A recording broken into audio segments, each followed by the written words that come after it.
Welcome everyone to the first episode of the Half Hour Power Hour. Today we dive deep into the world of Sonance, exploring their unique approach to marketing and sales strategies. Joining us is a special guest and our good friend Scott Foco, who sheds light on the intentional shift towards storytelling and emotional connection in their brand messaging and how a similar shift may be a way to transform your own sales process. Coming up right now. Joining us is Scott Foco from Sonance, good friend of Oliver Marketing and to all of us personally, and super stoked to have you on. And we're gonna kind of use this as a beta for the podcast that we're gonna try and stand up, which we. I am already questioning, and I have some concerns about half hour power hour confused me. I wasn't sure if this is a 30-minute or a powerful hour, or maybe it's so much power in a small time you can get it done in 30 minutes. But it's Scott with you here. That's the power part. It's all in the guns. Like a neutron star, we try and corral all of your knowledge into just a half an hour, and it only takes 30 minutes for all of my knowledge, I promise. Let's not get caught up in the math here, okay? Let's not get caught up in the numbers. Let's talk more about spiritual movement. There you go. Well, thanks for having me. I'm excited to be here, and I'm happy to join up with these kind of things. I think this is good for business, good for the industry to chat and just to get help each other get up to speed. There's a lot to learn from one another, and I think this is a good venue to do that. Yeah, man. And again, thank you for being here. Before we kind of get into, the meat here, I kind of want to do a little bit of a Q&A because I feel like I know you. I know, a lot of the people on this call know you. Obviously, the Oliver team knows you real well. But just for, those of us who are kind of joining us without, that insight and that knowledge of Scott Foco, tell us a little bit about yourself, like how, where did you come from? What is your, I know the answer to this obviously, but what drives Scott Foco? Yeah, I started my business, my integration days back in car audio. Like I know a lot of my friends in the business have kind of made that transfer, and that's where I picked up a lot of the sort of electrical theory, understanding of things like Ohm's law and speaker impedance. When you're trying to figure out how many 8 ohm or 4 ohm JL audio subwoofers you can stuff in the back of a hatchback, you got to be good at that kind of math. I know my friend Jason understands that equation. But that's kind of what got me into the business. And I think at some point in time, you figure out, I can be curled up in the fetal position underneath this dash wiring an alarm, or I could be stretching my legs walking around a 10,000 square foot compound with a lot more expensive stuff. So I was always kind of that kid that understood how to make all of the electronics work at my own home growing up. My parents would call me and say, hey, I've got, picture but no sound, or sound but no picture, and being able to walk them through that kind of stuff. I think a lot of us in the industry, we're sort of just born with that little DNA that said, hey, I know how to make electronics work. And so it's fortunately for me, it's been able to turn into a career. I've been in the industry for a better part of 15 years now. I'm certainly young compared to a lot, but I feel like I've been through a lot over the past 2 decades or so. Yeah, I think it's funny. I think your story is very similar to probably the majority, and at the very least, the car audio as a starter kind of part of it, and not wanting to crawl up under a dashboard and put in an alarm module and do those sorts of things. I think a lot of people share that very same origin. I mean, I know I do. I know guys on the call do. And as well as, kind of looking at it as you were always the technical person in the family. I think that speaks to a ton of people in this industry where, whether, you were the 9-year-old in the neighborhood who knew how to hook the Nintendo up to the TV to make it work, or whether, you were mom and dad's own personal tech support. I know that's kind of what I'm pushing my own children into, unfortunately, but that's, I think that's an experience that's really shared with a lot of guys, who kind of find themselves here.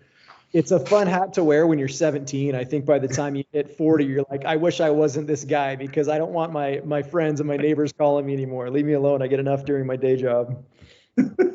Yeah, and yeah, as well as all this stuff in your own house that just doesn't work. Your wife complaining about why the keypads aren't working, and no, I just don't feel like the shoemaker's kid never has shoes, right? That's kind of how we all work. The VCR is still flashing 12 o'clock. It's still flashing 12 o'clock right now. If you still have a VCR, let alone one that's flashing 12 o'clock, I am super impressed. I just have one plugged in, just blinking 12 o'clock across the room, just to look at every once in a while to make myself feel better. And it's like, oh, that's right. This is where I came Just from. for street cred, right? Exactly. Like we need a VCR behind me now at this point, just to really show people, we know what we're doing here. Absolutely. Well, hey, thanks for sharing that, Scott. Let me pivot a little bit towards Sonance, and really, over the last couple years, 3 years or so, it really seems like Sonance has kind of taken a different approach to marketing than a lot of other manufacturers have, right? Like there's definitely a proliferation of speaker lines, big lines, small lines, that sort of thing, and audio electronics and that kind of thing.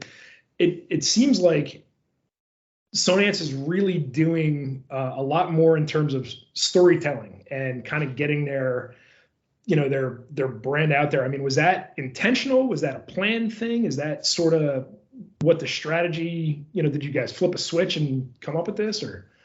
Yeah, that's a really good question. I think it definitely was intentional. I think, for a lot of years at Sonance, we had really talented marketing people by industry standards, people that are dedicated to marketing efforts, but they weren't necessarily from the AV industry. And I think it takes a different understanding about what we do and who we are. I think there are times even an integrator struggles to tell their friends, their family, their spouse what they do for a living. And so it's a unique thing to understand the industry and be able to market it as opposed to just be good at marketing. And Mike Cleary, who I took over his position here running sales in the West about 5 years ago, he has stepped into our marketing role. He is one of the most loved and respected guys in the business. He's also an incredible storyteller, and he really understands what kind of chords to strike with people. And we came to a pretty good realization, I would say maybe 2.5 years or so ago, where we invite people on a regular basis to come to the Sonance studio in San Clemente, California.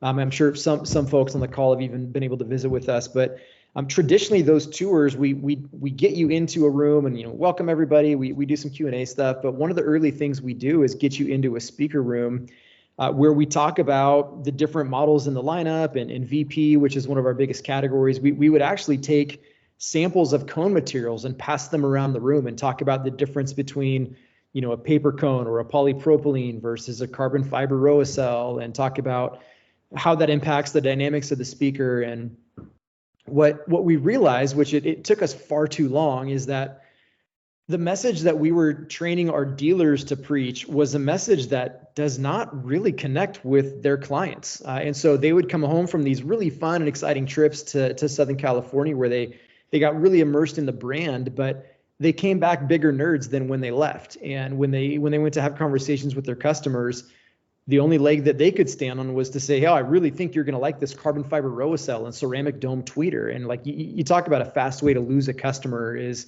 getting lost into those details with it. And so we realized we need to make a change and start communicating value, start talking about products in a vernacular that our customers, number one, understood, and number two, could appreciate and help associate and assess value to what we were offering. So I think that was kind of the big moment for us where the light bulb went off and we just decided, hey, we got to start telling stories in a different way and help connecting more emotionally to our customers, and started explaining why somebody would want something instead of just the what they're getting and how we're going to go do that, but help them understand why they would want to make that investment into their home.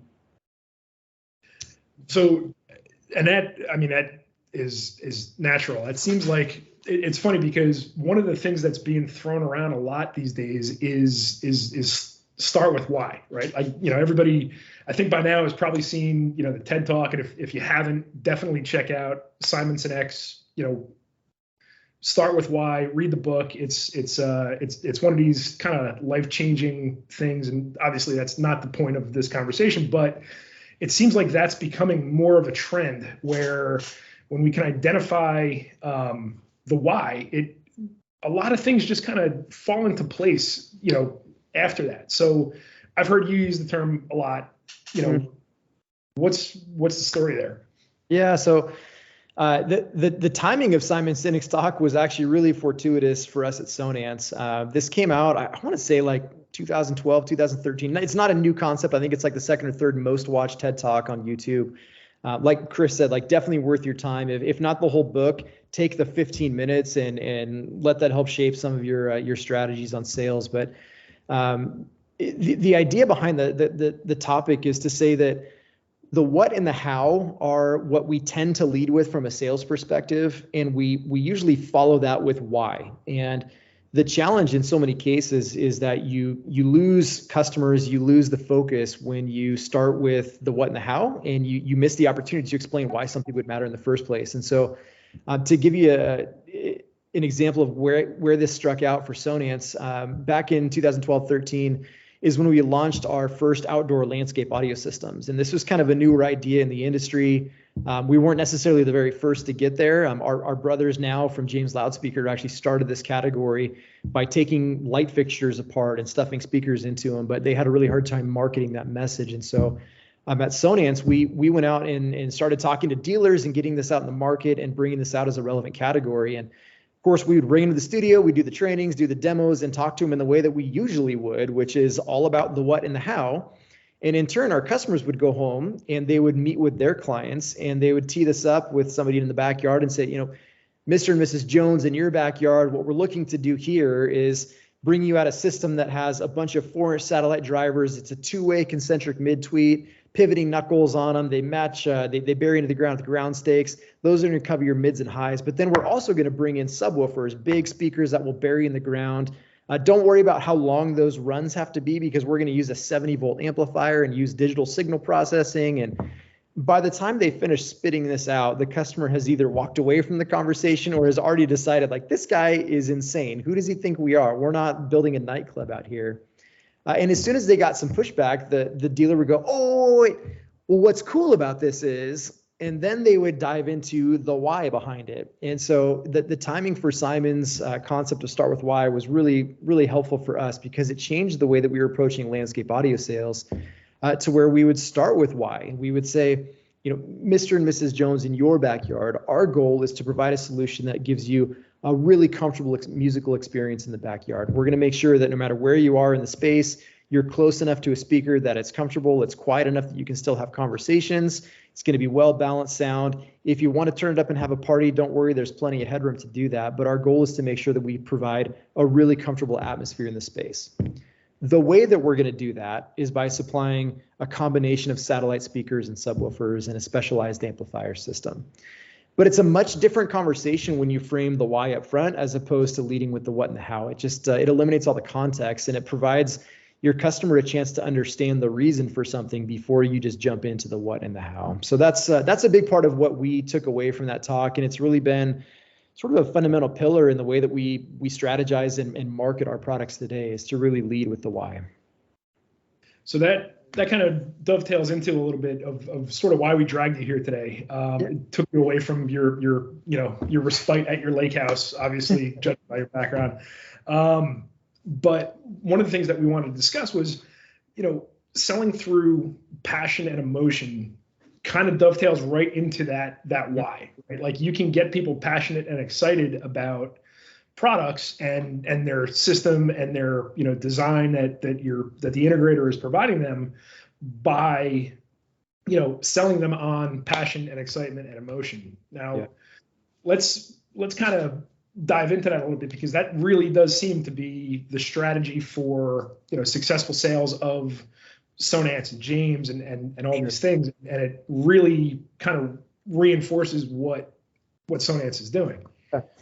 Yeah, and I think there's an immediate distinction to say making sure that we're speaking in terms of passion for your customer as opposed to passion for us as AV people. I can get really passionate about a 16x16 HDMI video matrix, which is very different than the same passion my customer is going to have for it, right? So I think that approaching a customer with the right angle really changes and frames up the whole sales process in a much different way. And so if I were to give advice to anybody that's watching along, my advice would be to start by evaluating and taking a good look at your actual sales process. And that might seem like a simple question, but I think for a lot of our dealers out there, They've either never really examined that process. They just kind of go through the motions and it happens the way it happens. But you might have a company that has 2 or 3 salespeople and everybody has their own process. It's not uniform necessarily, but I would say as a blanket statement in the general sense, the way the sales process works in our industry is, a client finds an integrator by whatever means that might be, but it's generally based around a project that they're working on. So that might be, hey, we're building a new home and we're just starting to work through architectural blueprints and plans. We know that we need things like Wi-Fi and some TVs in here, and we thought it'd be smart to come and talk to somebody about it. And so that's maybe the way the conversation starts. And for most integrators, there's going to be a little bit of a connection time to bond with the client and understand what they're looking for. It's, hey, tell me about what rooms you're looking to have televisions in. Do you want speakers throughout the home? Obviously, a network is always part of that conversation, but what I think a lot of customers don't understand is the breadth of solutions that an integrator provides these days. It's not just TVs and speakers, but it's okay. Are we doing shades? Are we going to be doing lighting control? Are we doing light fixtures with you? Are we integrating HVAC controls and pool controls and irrigation? And it's all of a sudden the scope starts to get really big, and it can be pretty overwhelming for a customer to sit down and think about how many topics you have to go through. And so we translate from that initial concept meeting where we're identifying scope into, all right, well, it's great to meet you. Let me put a few things down on paper and let's follow up and have a conversation about your project in a couple of days here. And so that might be, a couple of hours for a small system. It might be a couple of days. It could be a couple of weeks, depending on the size of a project that you're working on. But generally speaking, you're going to follow up with the customer and review the proposal, hopefully together, ideally in person, if not over Zoom. But in my experience, most customers are going to do the natural thing, which is get your document and flip to the back page and find out, how bad is this going to hurt? Are we going to be able to build the house anymore once we get the network finished in this house? And so the problem is we spend so much time on what I call the stuff that we sell that we forget to actually connect to the project itself. And so I think finding ways to connect and build a relationship with the client is absolutely the first step along the way. I think getting in and finding more information about what's exciting to them in their home, what are the spaces they're most excited about, what type of material finishes are they looking forward to, are they spending a lot of time talking about the tile or the stone, are they super invested in the kitchen but they don't really care about kids' bedrooms, are they outdoor entertainers, do they have a lot of people over, do they host movie nights? But being able to spend that time in community, I would say, is a much different approach than just saying, help me understand the scope of your project so that I can bang something out for you and turn you back some numbers. So I think that's kind of the entree into where I would approach selling, in starting with that emotional connection and trying to find a way to build a deeper relationship out of the gate, as opposed to just getting down to the business side of it. So, and that makes a ton of sense. Now, I can tell you from my experience, having owned an AV company at one point, and worked for several over 20 years or so of doing this, that doesn't come naturally to everybody. That is definitely not that philosophy and getting in with the emotion. I think a lot of guys would just be pretty satisfied with, here's a proposal, here's your system design, here's what it is, this is how it's going to perform, that's the sort of thing. It doesn't come naturally to everybody. Sure. What kind of help can Sonance give, again, a guy like me who doesn't necessarily, sell with emotion and passion first, and to kind of hone my tools on that sort of thing? Yeah, I think that's a great question. I think, so many in our industry, like we started the call talking about what's your origin story. Like so many of us were hobbyists at one point, right? We just happened to be the people that could make everything work, that could hook it all up together. We weren't necessarily big emotional folks. We weren't always relationship driven. Some sales guys out there within the integration channel are fabulous at this, but I would say by the lion's share, most people, this is probably one of the more uncomfortable things that you have to do, is be able to build that relationship on the spot and get yourself straight into a mode where you're building connections and helping identify where people are passionate. We launched within the last, 2 to 3 months, a finalized version. I'll say finalized in air quotes because we're always retooling and rebuilding, but we launched a tool called the Design Gallery app.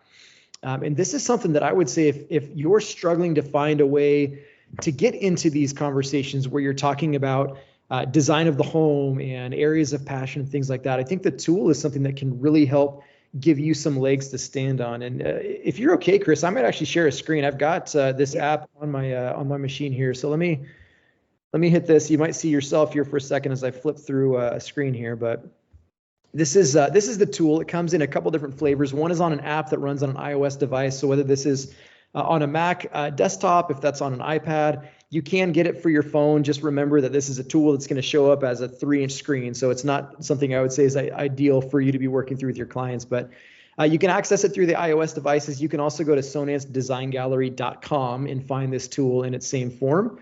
The only challenge with the website version is obviously you're tied to using a web connection. So you got to be on the internet to do that. So if you're walking through a project site with a customer that's still in the dirt, you're going to be able to have to find a way to get to the internet with it. What we have done is we have broken down the world of audio into 4 kind of big buckets here. And we've described all of these things in language that is familiar to an end user customer. And so while you and I, Chris, might talk about distributed audio speakers on a regular basis, your customer probably hasn't heard that term or doesn't quite know how to apply it. And so we'll just rebadge that and say that's called music for your home. You've got music outside, TV audio, and then surround sound. And we're very intentional to separate TV audio from surround sound because they're different functionally, the way that a customer would use this in their own home. And certainly from a system design standpoint, they're very different. When one's going to require a 2-channel amp with a left and a right. The other one is signal processing for surround channels. And then if we're going to pass that to adjacent rooms, how do we do that? So we want to make sure that we're giving some education to that. I'll give you just a real quick glimpse here, and I won't dive into any detail necessarily. This is something that if this feels like something that could help you, please connect with either your Sonance rep, your Oliver marketing rep. There's a lot of people that we're ready here to get you guys trained up and make you feel more comfortable with the tools. But each of these tiles is going to flow very similar to each other. There is a concept tee up, there's a teaching moment, and then there's a conversation around material finishes. So if we jump into this music for your home, this is a cabin up in Big Sky, Montana. There's a bunch of beautiful finishes in here from the wood beams, the wood material on the ceiling, all the stone on the fireplace, this crazy Y-shaped table, which I think is just such a cool entertainment table. But what we've done is after we photograph this project, we impose what we call sound fog coming from the ceiling. And the idea here is to tee up the concept about coverage within a house or within an entertainment space for your customer. So that's the tee up. Here's the education moment. You and I might describe this as a cone of dispersion to talk about what kind of coverage happens in a house. Your customer probably doesn't understand that. And so we're going to bring an analogy to play here where we just say, hey, think about this just like a light fixture. So speakers work in a very similar way. There's a point source up on the ceiling that's firing light down. It's going to give you kind of this pool of light coverage within a space.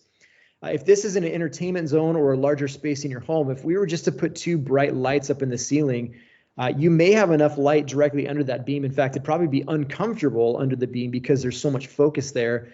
But around the perimeter of the kitchen, you might still struggle to have enough light coverage to be able to prep vegetables or wash your dishes and things like that. And so in the same way that you might be working with either a lighting designer, a custom integrator if it's somebody that does fixtures, or at least your electrician or general contractor, you're going to work with them to create a really well thought out light plan so that you've got really smooth, even balanced coverage from a light standpoint all throughout your space.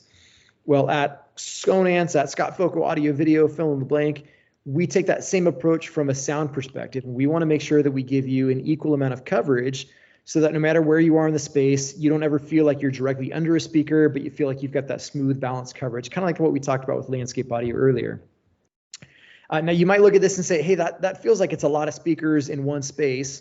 The way that I would respond to a client in that conversation would be to say, it's my job to help understand the right amount of speakers that belongs in your particular space, and we'll do that on a room-by-room basis. But where I could really use your help, Mr. and Mrs. Customers, what would you like those speakers to look like? And so now we're communicating again in terms that they understand, and we're hopefully providing value in a way that they can help assess in a better term than saying, wouldn't you prefer carbon Kevlar over a polypropylene, right? No one understands what that means. But if I'm pulling up examples of a finished space and saying, well, in this particular room, you can see up on the ceiling, we've used what we would call a traditional speaker. It has a small micro bezel trim to it. It's a white grill. We're at least using a square shape in this instance because the light fixtures are square as well. Our goal is to always match the size, the shape, and the trim of the light fixtures to make sure that the speakers look like they're at home in that instance. So we can provide another example to say, in this case, we can actually identically match the speakers to the light fixtures by saying, this is a flush 3-inch square. It matches perfectly with your lights. It looks like it belongs more. Maybe they're a customer that's saying, hey, we've really got this expensive chandelier or a light fixture that we really want to be the highlight feature of that room. And again, this comes by having those deeper conversations about what they're passionate about each of those spaces. But maybe it's a good opportunity to present invisible as a solution to say, here's where we might install a pair of speakers up in the ceiling. But by the time we're finished with all of our work, you won't see anything at all in the room from a technology standpoint. We can let that light fixture be that standout item in the space. So all of these images, you can see we've got different material finishes from drywall, plaster, wallpaper, and veneers, and even things like wood ceilings, which is a really big design trend now, where we can walk through and show different examples of what might be the right choice aesthetically for each of these spaces. Now, you may have noticed, you may have not, but along the way, as we've looked at these different solutions, you've never once seen a brand name pop up here. You don't see a part number, a model, a price tag associated with it. This is all allowing the customer to remove those distractions and just say, what's going to be the right choice for your spaces? Now, you and I know that some of these cost more than others, and that's always part of that decision-making process from a design standpoint. But it's really no different than a customer going into a design studio, picking out what types of countertops they want and the cabinetry and the flooring materials. And I mean, I can't say how many times I've been in conversations with end users along with a dealer for a sales call where someone's trying to split hairs between the $600 pair of speakers and the $800 pair of speakers, and they're standing in front of $80,000 of clear cedar cabinetry. Like, it's just a matter of making sure that you're assessing the right type of value to the things that is meaningful to them. And so I think this tool does a really nice job of helping us get out of our own way and kind of leave that technology conversation and get more into that design conversation. So if that tool is something that you feel like you might get a little bit of utility out of, like I said, we want to share that with you. It's something that we offer to our partners. I mean, if you could use a little bit of a crash course and some training, please don't be afraid to reach out. That's literally what we're here for, is to make sure that you know what the tools are and then how to best use them. And we'll put up the QR code for that in post. We'll make sure it's a nice graphic that dealers can scan it and get right in and get it set up and using it. Yeah, I mean that's an amazing tool. And your analogy about the client going to a design center is definitely, I mean, it lands, because that's exactly what happens, right? Like, the homeowner and their project team walks into the lighting design center, and there's no price tags, there's no brands, there's no anything, and it's just all based on emotion. Like, I fell in love with this lighting fixture, and I fell in love with this travertine yeah, for sure. Whatever it may be. It makes perfect sense to do the same with technology. Yeah, and if you used a word there that triggers something for me, and that the word is love. And I'm gonna throw a question out that I'm gonna ask anybody in the audience to think about this for yourselves. And it's gonna sound a little bit weird because we're all a bunch of tough dudes on here that we want to be macho.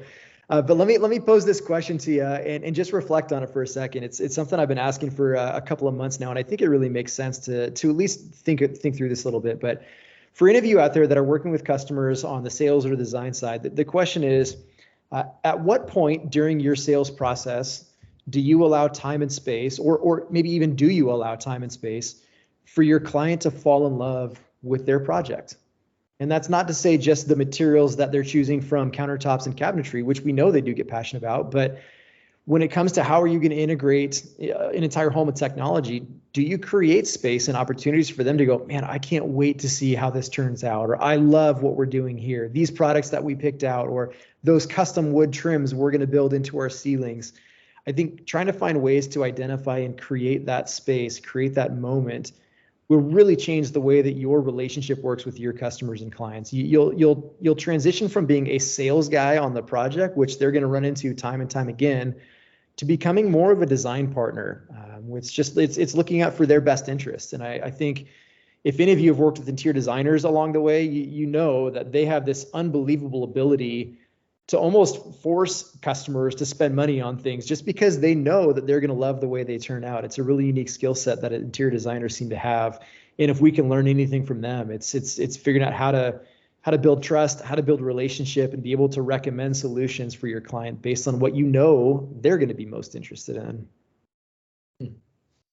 That makes a lot of sense, and it's amazing that Sonance provides these tools and really just supports their dealers in this way. It's a hugely invaluable sales tool to be able to link that in, and the more it really does, it makes your sales process much more easy. Once you can, you hit the nail on the head with, once you become a trusted partner, it is, they are way easier to steer into solutions, and they can lean on your expertise to really, deliver a product that just blows their socks off. Yeah.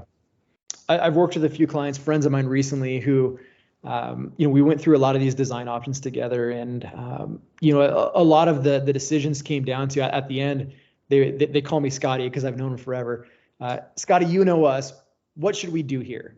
And you get to that point where you build enough trust and relationship where they're going to make 250,000 decisions on building a house. They don't want to make any more decisions if they don't have to. And if you have that developed relationship where you have the trust, and they can just look and you go, hey, look, our taste. What should we be doing? What are we going to find the value in? And if you can get to that point with your customers, man, you're going to have fun doing projects together. It's a much different experience, a much different relationship. That's absolutely right, and it does. It makes what we do a lot more fun than it may currently be. So we're kind of at the end here of our half hour power hour. Rightfully so. That was great. Taking a deep dive into this with you, and just general sales, process and techniques has just been so illuminating. We really appreciate it.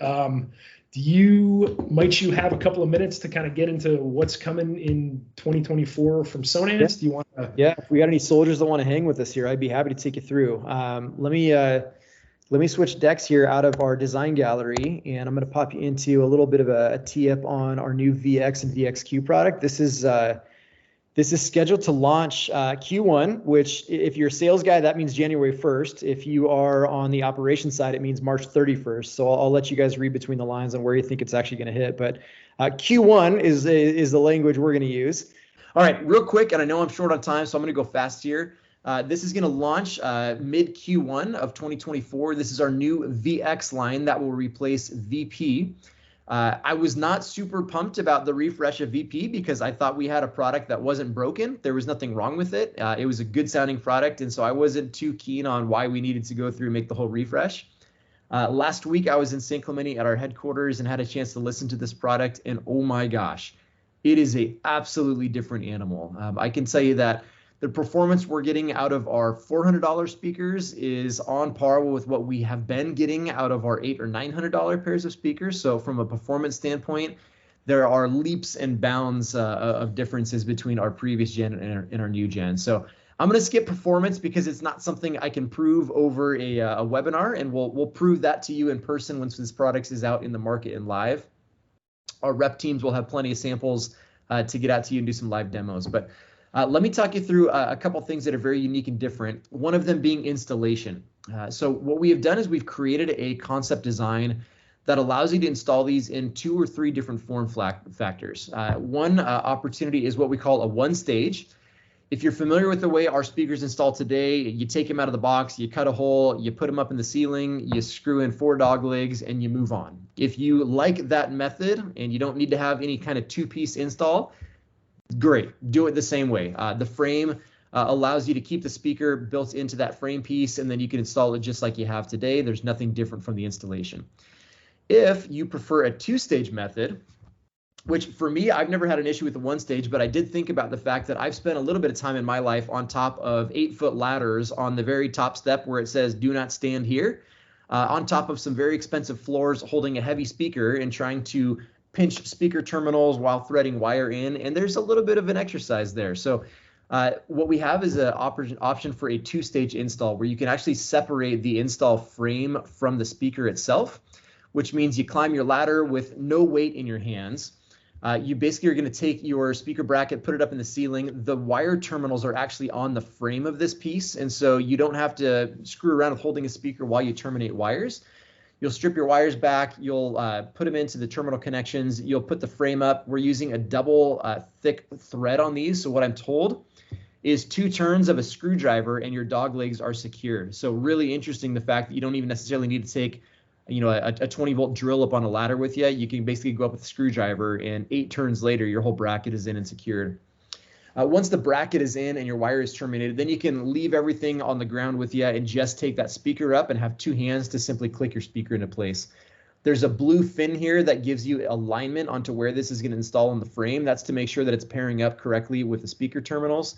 So that will snap into place. It clicks and locks. You got 4 levers. You'll snap those into the lock position, and you're done. Frame gets installed, and then your grill gets snapped on after that.